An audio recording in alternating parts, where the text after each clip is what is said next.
हाँ भैया, रउआ लोगन के बीच में हम राहुल रसिया, आप लोग महामारी से त्रस्त बानी जा और महामारी पूर्ण रूप से रउआ लोगन के बीच में घेर ले बिया। एकरा वजह से सैकड़ों लोग मर जात बड़न। एगो रउआ लोगन के बीच में नए अंदाज में नया गीत लेकर आयल बानी, तोहफा के रूप में रउआ सबे स्वीकार करी।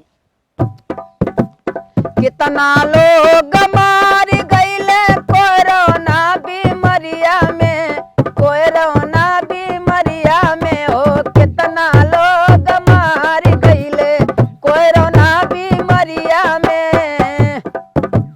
लॉकडाउन भइल बाटे सिटी और शहरिया में, देहात सिटी शहरिया में, देहात अउरी बजरिया में। हाँ देहात और बजरिया में कितना लोग मार गईले कोरोना बीमारिया में। कितना लोग मार गईले कोरोना बीमारिया में।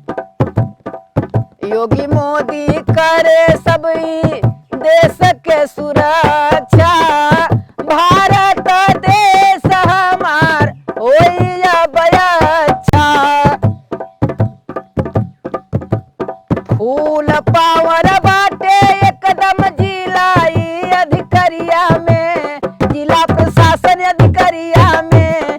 फूल पावर बड़ुए जिला प्रशासन अधिकारिया में, जिला प्रशासन अधिकारिया में। कितना लोग मार गईले कोरोना बीमारिया में। कितना लोग के देहांत भइल कोरोना बीमारिया में। लेकिन पहली लाइन रहल, दूसरी लाइन बा। 3 महीना के अब राशन बटवाले, उज्ज्वला खाता जनधन पैसा बटवाले। 3 महीना के राशन बटवाले, जनधन खाता उज्ज्वल इहे सब बटवाले। घर घर किसानन के मिलत बा तिजरिया हो, मिलत बा मल तिजरिया। हाय हाय मिलत बा मल तिजरिया हो। कितना लोग के देहांत भइल कोरोना बीमारिया में। कितना लोग के देहांत भइल कोरोना बीमारिया में।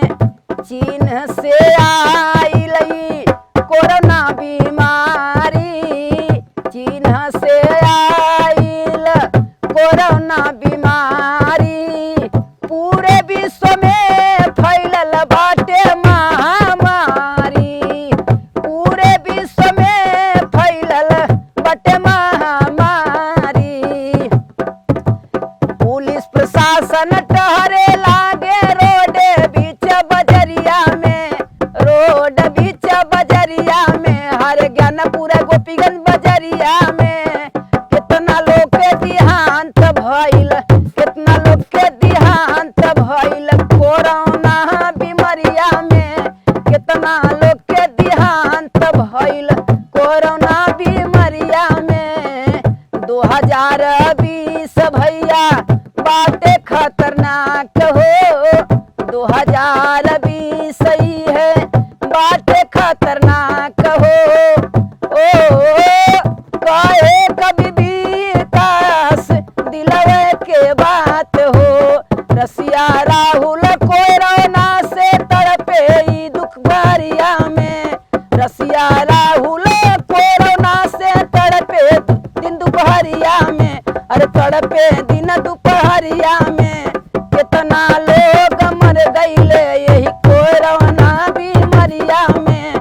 कितना लोग के देहांत भइल कोरोना बीमारिया में।